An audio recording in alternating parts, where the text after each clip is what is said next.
Well, we're here today with Fay Phelps Vader on the 1st of June, 2017. And this is a production, an oral history project of the Gunnison County Library District, thanks to funding from Boomers and Beyond. Video by Rita Bum and Bob Wortko of Third Eye Production. And we're here to talk about some wonderful Gunnison history. And Fay, can you start by telling us when you were born and where you were born? Okay, I was born in 1933. I was born in Powderhorn, Colorado. There were 11 of us kids, and I was the only one that was born in a hospital. The rest of them were all born with a midwife out in our little house at Powderhorn. Wow. But and the hospital was somewhere here in town? It's the Rockwell house now. That's where the hospital was. Right. And my mother came in. They brought her in maybe a couple weeks early, and she stayed with my Aunt Annie, who was down Van Tile. And then I was the only one of the 11 kids that was born in the hospital. Oh my goodness. The rest of them all had the midwife. Yeah. But everything worked out okay. That's good. Here you are. And your tell me a little bit about your mom and your dad before. Were they children of immigrants to our part of the world? Actually, my mother's parents came from France. Okay. Her parents came over from France on the boat. Yeah. And they settled in, my mother's family settled in what is now Iola. And it's covered up with the lake now. And my dad, he was from German descent, and he came back from Illinois somewhere and just, for some reason, came to Gunnison, and they met and married. Very good. And then they moved to Powderhorn, Colorado. Did they have to move because of the water? No, that They came moved later. before. Yeah, that came quite a bit Sure. later. Yeah, they moved over there, and they had a little, we had some cabins. They had a little resort. Of course, we had a little ranch too, and they had a little resort and rented cabins. Actually, they owned the first place they moved to in Powderhorn was the hot springs over there. Oh yeah. And they spent several years at the hot springs, and they sold it. Then they moved to a little ranch up closer to Cathedral, and that's where I was born. And then did you move into Gunnison as a family? Yes, when I was about 3 years old, we moved into a house here in town, and then my parents bought the ranch west of town, and we moved down there. And that's where I spent my childhood, most of it. And you had some horses, I'd imagine. Oh, yes. Well, actually, in those days, a lot of these horses, none of these, they were wild horses off the range. They just were out there, and they just multiplied out there. And my brothers would go and in the spring go gather a bunch of those wild horses and then keep some of them and break them, and then turn the rest of them back out. Sometimes they didn't keep the right ones, but it worked out pretty good for them. And you said sometimes, then not long, something about a catch colt. Can you tell me what a catch colt is? This little brown horse here, I named her Brown Velvet, and she was the smartest horse that ever lived. And she was what we call a catch colt off the range. They just ran the mares out there, and of course some of the other horses had not, they were still studs. And nobody knew this mare's father, this little horse's father. We knew the mare, of course, but nobody knew. That's what we called a catch colt. And what was that horse's name? Didn't you say I named her Brown Velvet. She looked just exactly like a piece of velvet. Exactly. And how old are you in those pictures? I should have been about probably 16 or maybe 17. I don't really remember. Very nice. Yeah. And you told me too that right before this time period with Brown Velvet that you were part of the Eldorado. Can you tell us about the Eldorado Girls? Eldorado Girls. It was all-girls drill team. And we just all got together with our horses and did, I don't know, just different drills. I'm sure you guys know kind of what I'm talking about, you know, circling and then splitting and going this way and that way and whatever. And we were really quite famous. We had people coming from, I had one woman tell me that they came all the way from New York just to see the El Dorado girls. So that made us, that kind of, you know, made us feel good. But it was kind of different to see about, I think we probably had about 12 girls. I don't remember the exact number, but it was kind of different to see 12 girls out there, and we could ride, if you know what I mean. We could ride. Talk about Iva Lehman. And then, can you tell us a little bit about Iva Lehman? She had what we called the quadrille on horseback. Now my brother Lawrence and my two older sisters were in that, and they did square dances on horseback, and they were really, really good. Oh my gosh. Yeah, but there was only, what, about 6 or 8, I think, of those, you know. But my brother Lawrence and my sister Mildred were in that square dance on horseback, and I was never in it. I was in the El Dorado girls, and then I went on to do the trick riding. Picture. Yeah, show us that picture too. And That's this a beauty. is, I just decided once that I wanted to, I saw a trick riding at the stock show, and I decided I wanted to do that. And so this Is that brown velvet? that's again? brown velvet. That, like I said, she was a catch colt off the range. I paid $35 for her. And was quite a trust bit me, back then, she was so- worth $35 million, to tell you the truth. my. And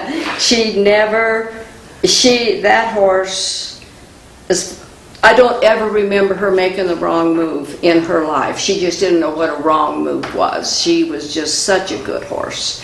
And you told me too that tell me what you said about if you fell, what would she do? She'd just stand there and look at me.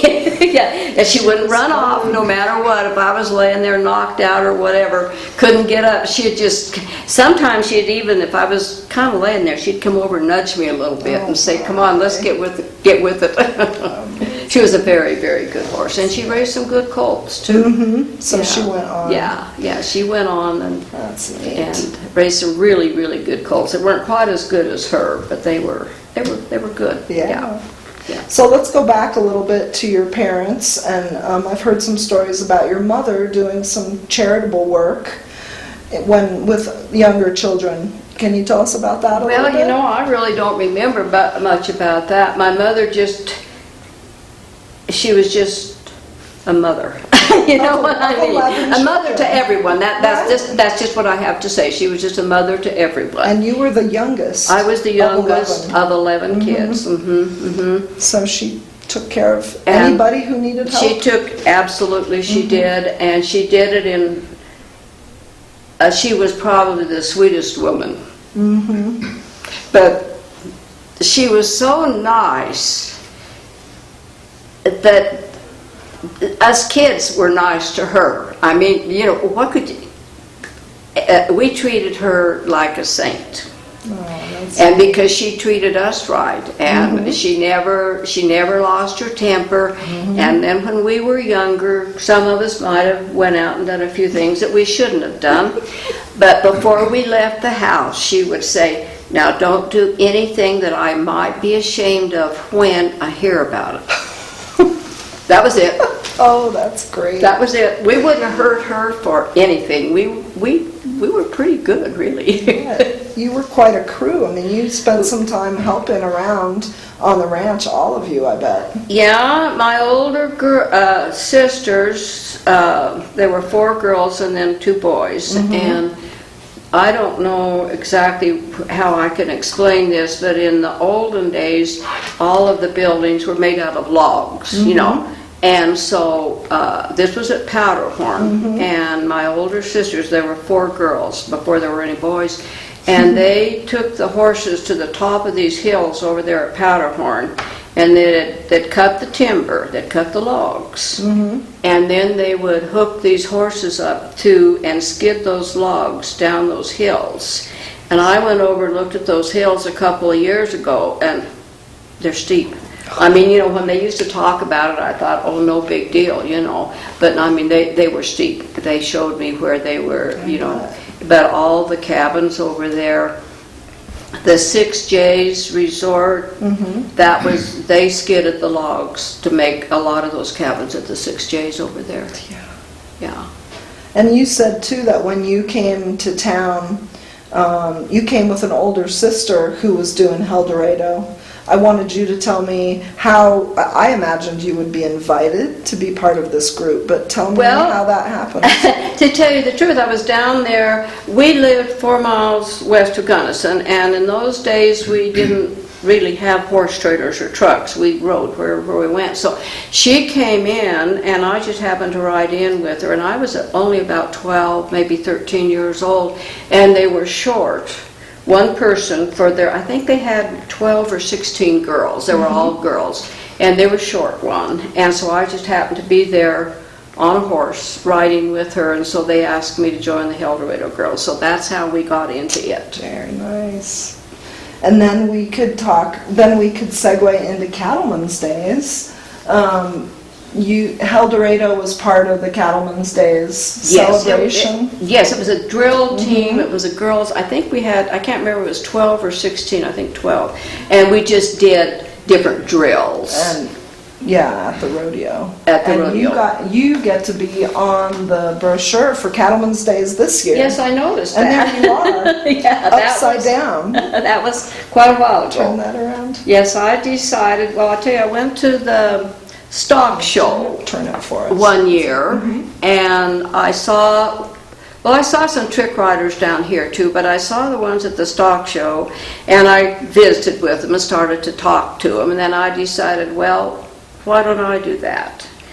And so anyway, I had this horse, and she was what we call, I paid $35 for her. That was a lot of money in those days. Yeah. And that was all of my hay and wages. I made $35 raking hay for my brother, and so I bought the horse. Very nice.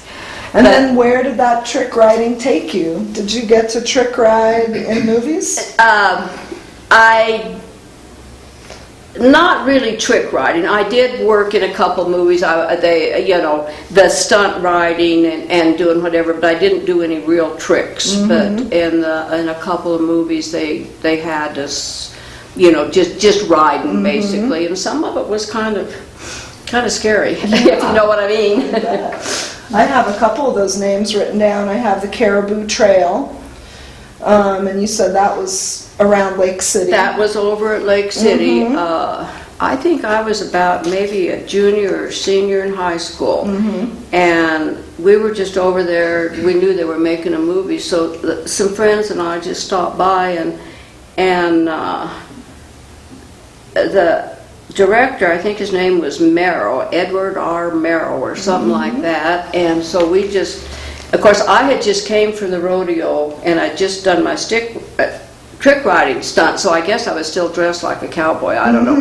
But anyway, we walked in just to watch the movie, and he called me over and he said, "Can you ride a horse?" I said, "Well, yeah, kind of." And so anyway, they needed a woman over there to do some of the stunts, and so he didn't even let me come home. I had to just stay there in a neat little cabin at Lake City. And so anyway, that's how I got into working with that movie, and it was fun. It was fun. And there are some famous actors in there. I've got Randolph Scott as one of the folks, and you said he couldn't even ride a horse. Well, no, Randolph Scott was not here. That was his double. Right. And I think Randolph Scott could ride a horse, but no, his double. But I have never seen anybody look so much like somebody else as that guy. I thought it was Randolph Scott when I first saw him, but he was terrified of horses, and so every morning, Danny Travis, that was another young man that was working, and anyway, we had to get on this horse and ride him double around for a while and gentle him down. He was totally gentle, but this guy was really afraid. If you guys have ever seen that movie, you never saw him running a horse. in the scenes that were taken over there. He was just standing, standing in the middle of the river or standing somewhere. You never saw him running with the rest of us. Oh my gosh. And then the other movie it was The Searchers. That was filmed more close into Gunnison more. Yeah, up at Ohio Creek, right where you turn off to go to Mill Creek, there was a log house there that I think Freeze owned it. I know at one time they did, and that's where they filmed a lot of the winter scenes there, and then down at the Gunnison River where the old Cooper Ranch resort used to be is where they filmed the rest of that. Yeah. And that was John Wayne associated with that movie? Yeah. The Searchers? Yeah. Very good. He wasn't here, but he had a double that looked just exactly like him. You wouldn't have known the difference. And that double had a condo down here. He spent his summers here, and I visited with him a couple of times. Very nice. That's good. Well, it's so nice to hear about all those adventures you had. And you told me a story, you told us a story about McCabe's Bridge too. Was that on Brown Velvet? Yeah. You had She did anything I asked her to do, even jump off a bridge in high water. That's all I'm going to say. So she did whatever Well, you wanted. the cow jumped off the bridge, and my brother Lawrence, I don't know who all knew him, but he didn't. He taught me at a very young age, don't ever let anything get away from you, you know. Because once I got away, they'd do it again. And I don't think he really thought that I should jump off McCabe's Bridge in the Gunnison River. I don't think he wanted me to go that far. You did. But we did. We got it out. You and Brown Velvet. Me and Brown Velvet jumped off the... Oh, that's good. So with all this horse work, you probably attended school here in Gunnison. Yes. And did you attend Western State No. too? I don't No. know at all. I went to a few classes at Western, but I didn't really attend college. No. And your family is all based in Gunnison. You decided to stay. I mean, I heard that you got an offer to go do more movies. And what did you think about being in the movies in general? Making movies is one of the most boring things you'll ever do. I don't sit well, if you know what I mean. No, you had to wait for the light, you had to wait for the camera, you had to wait for this. It's really, really very boring. And you spent more time just sitting around waiting than you did making movies. And I had an offer to go to, I think, Durango, Mexico that second time, and I just didn't go. Yeah. Now, the first time,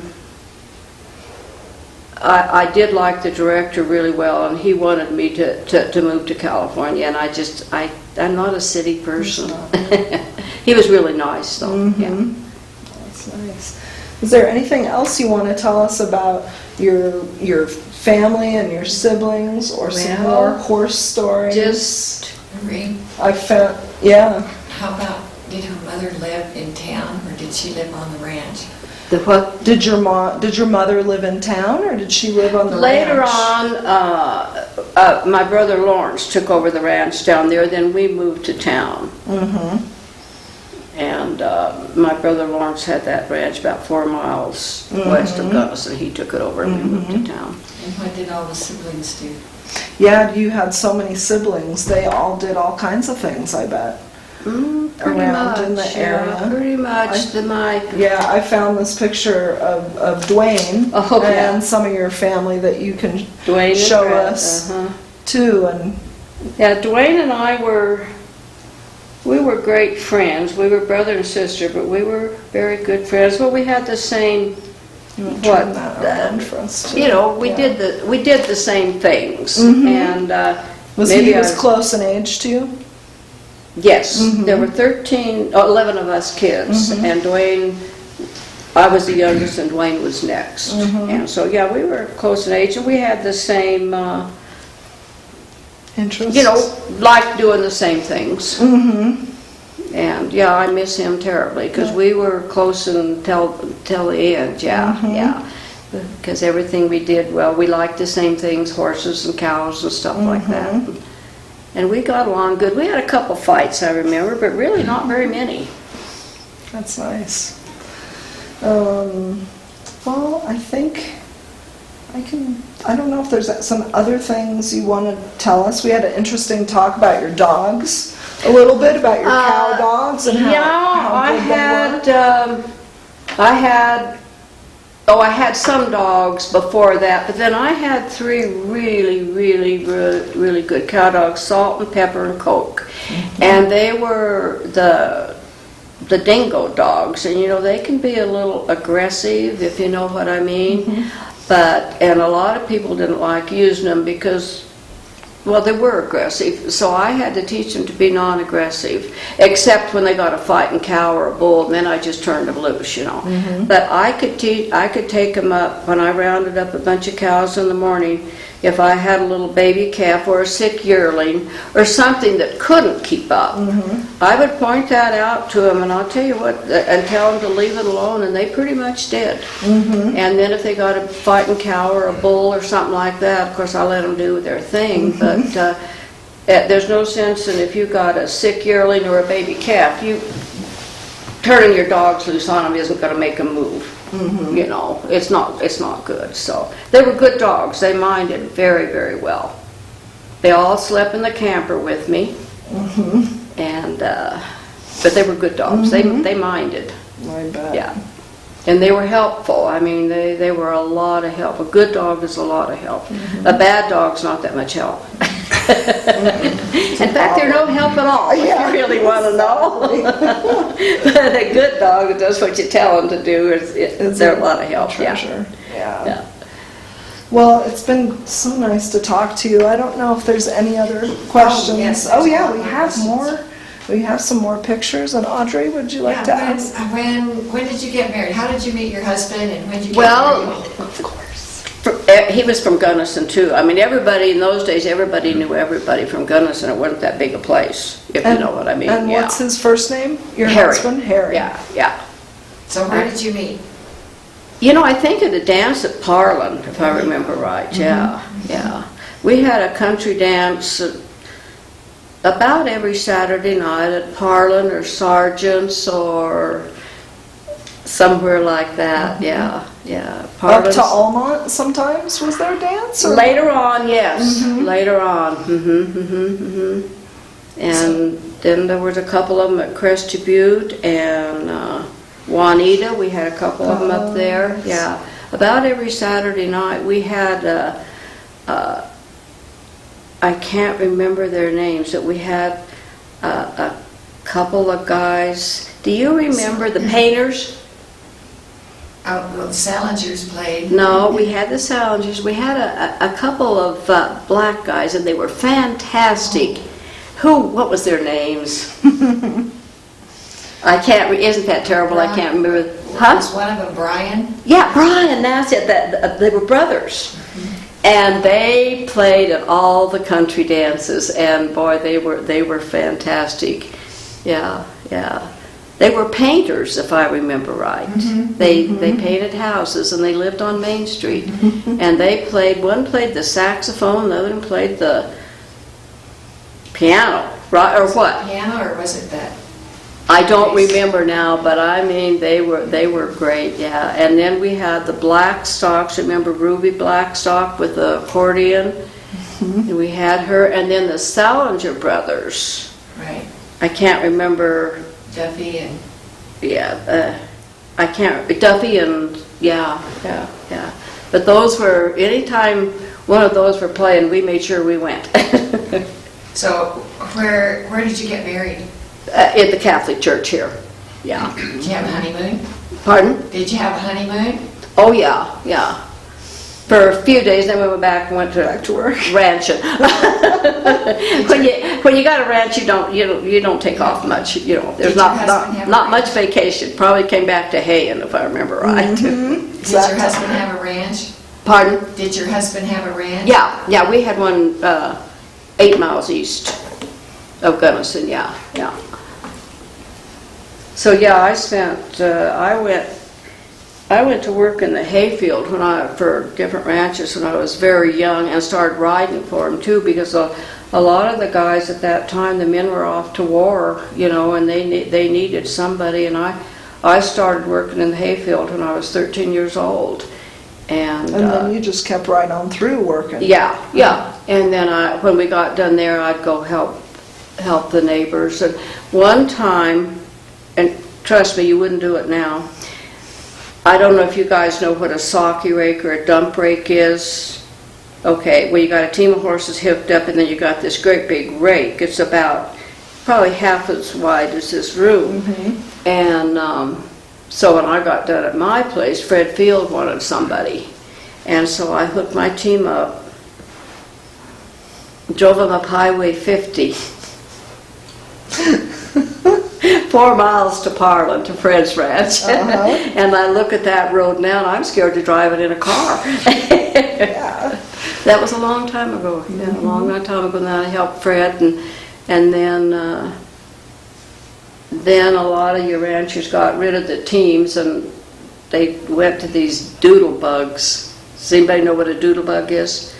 Well, it's an old car that they hook up that goes backwards or something, and they all went to all that, and I didn't like that so much, but that was progress, I guess. Mm-hmm. Yeah. You said you got, that you had some training on tell us about the 4-horse team, and how you learned about that. When we worked on that movie, that was the Searchers up there, if I remember right. You guys wouldn't have known Hannes Harthorn, but you're missing something, trust me. And he was the only person I ever knew that could drive a 4-horse team, and they had him up there, and he tried to teach me, and boy, I'll tell you what, that's just a little harder than it looks like, because you got 4 big, strong horses there, and you had to hold the lines a certain way, and I never really mastered that, if you know what I mean. But he was the only person I knew of that really knew how to handle 4 horses. Mm-hmm. Yeah. And so when you drove a team, was it 2 horses? 2 horses, yeah. That so was all comfortable with that. In those days, we didn't have tractors. We had everything was done with teams of horses. Yeah. Do you have some horses now? No. This was the last one I had, and show us that picture. And he was the horse I liked least of any horse I ever owned. He lived to be 32. Just to spite me, you know. What's his name? I just called him Little Gray. He used to be gray, and then when he was totally gray, and then when he got older, he just turned pure white. Actually, he just died last winter. And I think he was about 33, and he was okay. But to tell you the truth, he was in the killer pen, and I decided that maybe I'd take him and at least save him from being killed. And there were times I wanted to kill him, but I didn't. He just had a mind of his own. He was an Arab. And Arabs are different, and they're just different. And he was very spooky. He'd see something a mile away and jump, you know what I mean? And that's just the way Arabs are, and he was kind of bad that way, but I got along with him okay. And he lived to be 33. He just, Tommy went out and found him dead just last winter in the corral. And Tommy's your son? Yeah. Does he still ranch? Yeah. In our area? A little bit out there, yeah. Very good. Yeah, so. There's a couple more pictures of horses. Okay, well this, this was a horse now, I can't remember, let's see, I think Bob Reese, and his name, I had 2 horses, Traveler and Trotter, and this is Traveler, I don't have a picture, no, this is Trotter. Mm-hmm. They were, I kind of got into the fox-trotting horses, and this was a fantastic horse, and the fox-trotters are a little bit different, and lots of cowboys didn't like them, but I did. And they could really travel. I mean, you can't believe how fast they could go. And a lot of the foxtrotters in the hills are not real sure-footed. But these horses, they're not sure-footed on a foxtrot. Let's put it that way, like when you're climbing up a cliff or something like that. But both of these horses, that one and I think that picture of the other one, were foxtrotters. And they, when they were in a really, really bad spot on a cliff or something like that, they wouldn't foxtrot. They would just go back to the regular normal trot or walk, and they were good. They were good. Then this horse, I did not own him. Marvella Phelps owned him. His name was Hank, and she just loaned him to me to barrel race on. That's you barrel racing? Yeah. Very nice. Yeah, he was a real nice horse. That's very good. When was the last time she rode? When's the last time you rode? My last horse died. That was just last year. Yeah. That gets in your blood. Yeah. I can tell. And I hadn't ridden much after that. The gray horse was, he was getting very, very old. And I tell you, it hurts to lose a good horse. And I just decided I never want another one. That's enough. Yeah, because... So what is foxtrotting? It's just a gait. I can't really explain it, but I mean you can really... If you're in really, really rough country, you don't want a foxtrotter. But those horses, I had two of them, and they're not that sure-footed, like going up this cliff or you know, something like that. But then both of the foxtrotters I had, when they were in really, really rough ground, they would just go back to the regular walk. And I tell you, a foxtrotter, they can really travel. You can't, and they're so smooth. And very, very smooth riding. And they were really good in the hills too. Lots of people said they wouldn't work, but they worked for me. Yeah, they worked real well. And that last one lived to be about 32, and then finally had to put him down. Yeah. Wow. Well, it's been wonderful to have you with us. Thanks for sharing all your stories. I didn't get carried away. You did wonderfully. You get me talking horses and I will talk. I know. That's good. I don't want to miss anything else you want to tell us about. I can't think of anything. Okay. She married into a large family too. You married into an old ranching family from our area, so that was... Absolutely. They were here. Richard Vader, Palmer Vader, and Harry Vader, were the three, I think they were here. No, they were actually, they were all cousins. None of them were brothers. They were all cousins, And they were the original ranchers. Where was the home ranch for the Vader? It was where, the one we had out there. That was well, not really. It's before... I think the very home ranch would have been the one that Joe Vader had. I think that's where they started, and then, you know, the whole valley was full of Vaders, and Richard, seriously, Richard was down big family there, and then Palmer, and then Harry Vader was on our place, the elder Harry, and then Paul Vader was up Quartz Creek, so there were four of them. They just kind of spread out over the same valley, yeah. That's good. What was a typical day like in a ranch wife's? There were no typical days. No typical ranch days. That sounds like what... No, there were no typical days. No. When you got up in the morning, you had no idea what was going to happen. No, that's not entirely true. The typical days, you know, everybody in those days had milk cows. The first thing you did was went out and milked the cows, or like and then you went to feed, and then of course if you were calving, well, you didn't even go to bed, so you just stayed. Well, no, I'm exaggerating a little bit, but not a lot. Not very much. And did you have a lot of cooking for hay crew? Oh yeah. Actually, my mother-in-law, Bridget Pressler, you wouldn't know her. Do you remember Bridgie?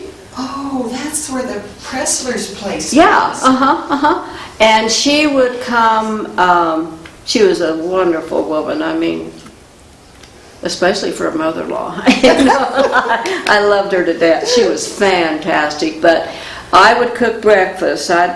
It was kind of a hard life, and of course we had a bunkhouse full of hay men, and so I'd get up about very early in the morning. I'd cook breakfast, and I'd do the dishes, and I'd start dinner, or lunch, I guess you call it nowadays. We called it dinner and supper, but anyway, then Bridget'd come out, and I'd go to the hayfield, and then she'd come out and she'd finish the dinner, and then she would do the dishes a lot of time, and then I'd go back to the hayfield. Then I'd come in about 3 or 4 o'clock and start cooking for the hay men. So it was a lot of work, but it wasn't that bad, you know. It was a good life. Yeah, yeah. And we would have, I don't know, 6 or 7 hay men, and they did eat. I bet. But meat and potatoes and gravy, and that's all you had, and a dessert, that's all you had to do. Nothing fancy. That's right. Did you take the food out to them, or did they? Most of the time, they came in, because the house was real, but I have on other ranches when I worked for them or whatever, if they were a long ways away from the main house, they would bring the food out, yeah. And then after I got done haying at my place, I would take my team and my rake and go to Fred Fields or somebody else's and help them hay. And the first time I went to Fred Fields is that we had a wreck, and it was nobody's fault, but I was out there and I had the best team in the whole wide world. I mean, you know. But anyway, they started to run away with me, and I had a rake, and it was terrible. They were running all over, and I couldn't figure it out because they'd never ran before. And then they jumped in the river, and it was kind of scary. But then when I got the team out of the river, they had knocked over a hornet's nest. Oh, jeez. And that one horse was totally covered. Then I had another experience with the hornet. I bought this new horse. I was always buying new horses. And I thought he was okay, and I rode him up the lane, and he threw a fit and ran through a barbed wire fence with me. And I thought, oh boy, I should never bought him. And then I rode him for a couple more miles and brought him back, and then he did the same thing, the same spot. Then when I got him home and started on saddle, and his whole rear end was covered with hornet bites.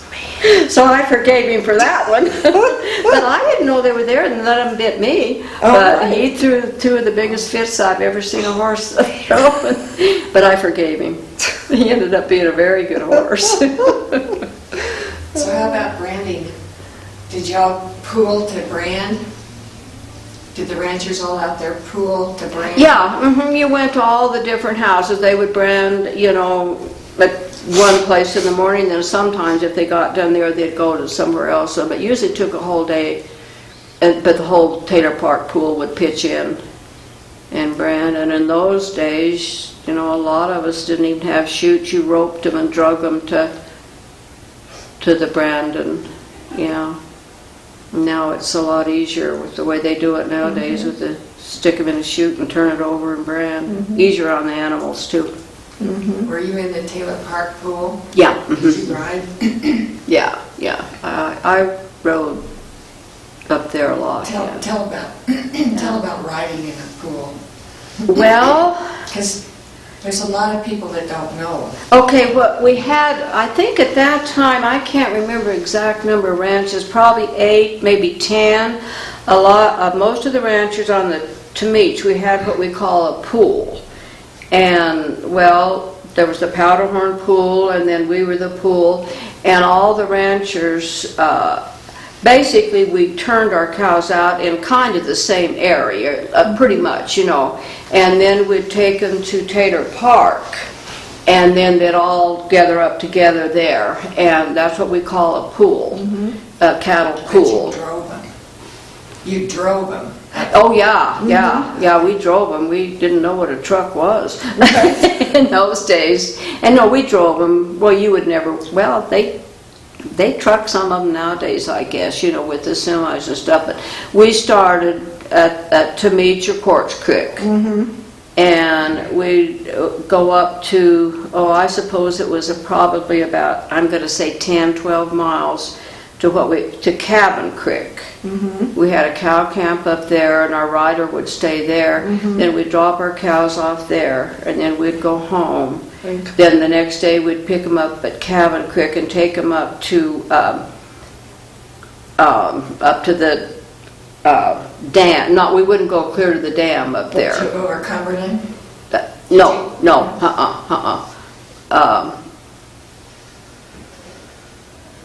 No, we didn't go over Cumberland. Some of them did, Terramarkies and them did, but we went up towards Taylor Dam, or up towards Taylor, and that's where we ran. And we'd come out of the road there about, I think where 6J's Resort is. We would hit the road there, and then we'd have to go up the road for about 4 miles into Taylor Park. So it'd take you 2 days or 3, it sounds like. Basically, only about 2 to get into the park, yeah. And I'll tell you the truth, what we did, right at the bottom there, we didn't go up by the dam. We turned off and made a left into Union, what we call Union. Do you know where Union is? And actually, we would drop them there, and then they would drift in to Union Park, Yeah, we'd usually drop them there, and then they'd pretty much drift in the next day, and then we'd go in to stay at the camp and come down and pick up the stragglers and bring them in to Union Park, and then we'd leave them there for a while and then take them on over to by the dam and over that way. After they grazed for a while. Yeah, we'd take them over there and then do the same thing in the fall. Right. So by the time winter came, did you have any time for a little relaxing? What's that? What's that? No. Oh yeah, we had time. Yeah. You said you grew up with Lee Spann, and he talks about skiing a little bit and some of the winter things, skating and things like that. Yeah. Well, yeah, we had skating pods basically at our ranches and stuff, and we would skate, and then actually a little later on, a bunch of the ranchers got into skiing. I was never a great skier, but yeah, they spent Dan and Letha Vader skied all the time, and I wasn't that much into it, but yeah, they spent their winter skiing. They'd go feed in the morning, then go to Crested Butte and ski, and I was never that into it. I did some, but yeah. It seems like you have to rest sometimes. Maybe in the winter you have to Well, regroup a little bit. well, they went skiing. You have to, yeah. You'd think after they got done feeding cows all morning, they'd want to go in and rest, but no, a bunch of them, Mark Vader and Jean Lee, a lot of them really got into skiing. I did some, I didn't get into it that much, but yeah. Winters are long. You have to get They through are them long, yeah. somehow. And really, on a ranch, once you get your cows fed, there isn't much else that you can do. There, there's that's it. If you take care until calving season came, and then you didn't do anything else. Exactly. Yeah, day or night. Yeah. How many cows did you run? Oh, about 200 head. My brother Lawrence, when I was with him, he ran about 400 down there. Yeah. That's a lot.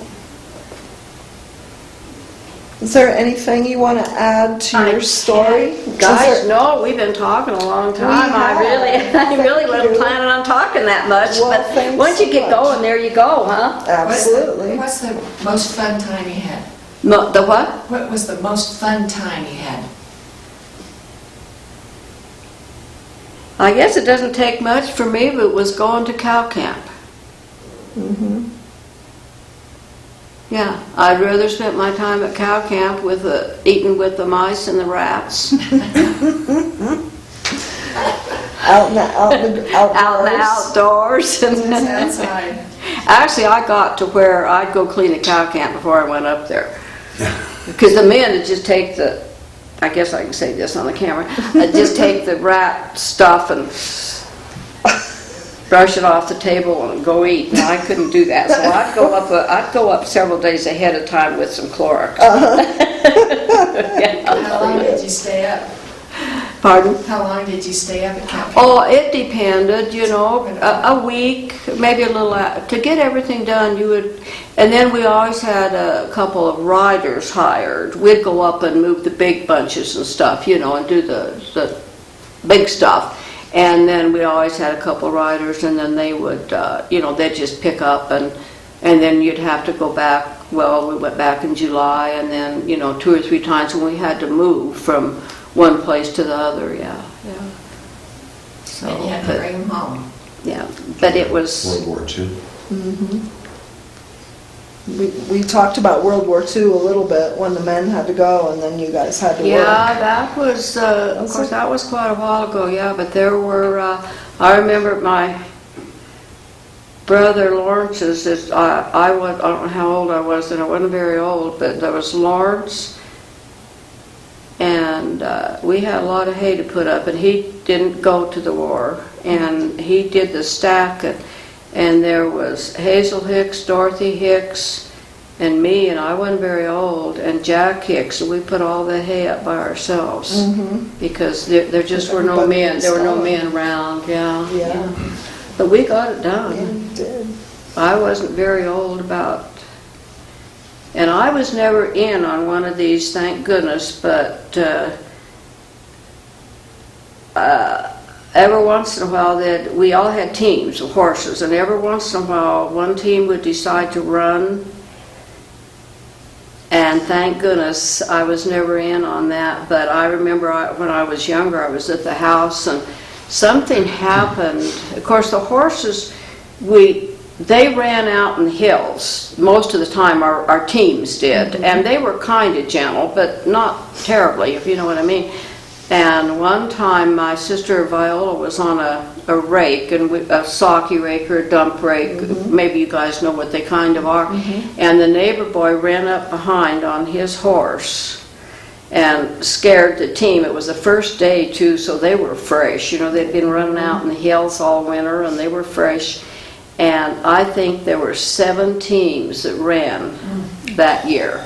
And it was right by the house. And of course they were still hooked up to the rakes and the dump rakes and everything. And of course they just tore the machine. They all ran towards the barn, of course. And I was too young to be in the field then, and I was glad, because it tore up all the machinery. It took a couple of weeks. They went through gates that weren't wide enough, and it was a bad deal. But none of the horses got hurt bad, and none of the people got hurt. That's so we were thankful. very thankful for that. But every once in a while, those teams would run. If something would scare them, they'd run. Yeah. Life lesson? Oh, well, that would be a nice way for us to conclude. Are there any life lessons that you would like to pass on as part of your story, with all your experience and all of your, your wisdom? Is there something you might want to share? Just hard work never hurt anybody. Of course, it helps if you like the work you're doing. Absolutely. Yeah, That's beautiful. yeah, that is true. It's true. Because we worked terrible hard. We put in long days and long nights, during calving season something. But if you're doing what you love, it's not that bad. You know what I mean? Yeah. But That's great.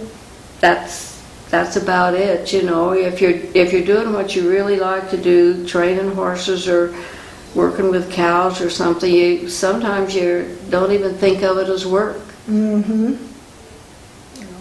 Yeah. But the only thing I've got to say is I rode a lot of good horses in my life. I rode some that weren't so good.